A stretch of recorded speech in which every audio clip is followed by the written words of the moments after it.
واش کول د ګردو هغه مریضان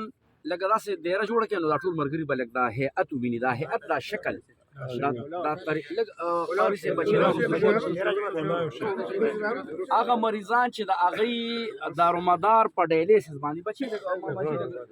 قدم قدم رسو شي دې لپاره نو ټول ملګري به وویني هغه مریضان چې د کومو مریضانو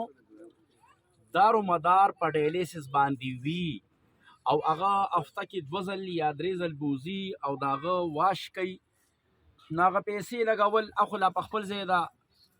خو دا تکلیف چې ته د سوات نه راځې دا تکلیف چې ته د ملکن نه راځې دا تکلیف چې ته د کوواټ نه راځې او الارش ته راځې دا به وزیرستان نه که نه شي نو د خپو سیډ کټ کې څو خپې وي دا راته ووایې بل لاس 15 اوچتې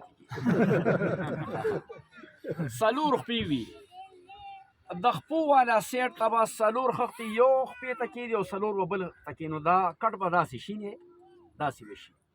پوهېږې که نه د خپو سیټ ته ښه سر والا ته نه چې څلور خښتې ورته کېږي نو دا به لکه دا کټ دی نو چې دې ته خښتې کېږي نو دا به داسې به شي که ونه شي نو هغه چې زمونږ دارو او زمونږ دم کم مریضان کوي نو هغوی دې په دغسې کټ کې یو 2 شپې سومدي بس انشاءالله تعالی ډایلیسس دی ښه شي پوهېږې که نه جي د ګردو عام دم چې درد چې په چا باندې راځي د ګردو لکه دې کې داسې ملګری شته چې د هغه باندې د ګردو عام درد راځي شته پکې لاس اوچت کا د ګس لاس او د ښي لاس دا 2 ځایان چې 10 منټه مالش کې یعنې دا او دا په 15 منټه په 10 منټه کې به د ګردو عام دردونه چې کم دي یا انفیکشن دی به سا به ښه شي اسانه ده که ګرانه ده دا به نور ملګرو ته دا خبره ورسوې په دې نیت چې چاته فایده ورسېږي یو ډایلیسس مریض دی چې هغه د ډایلیسس نه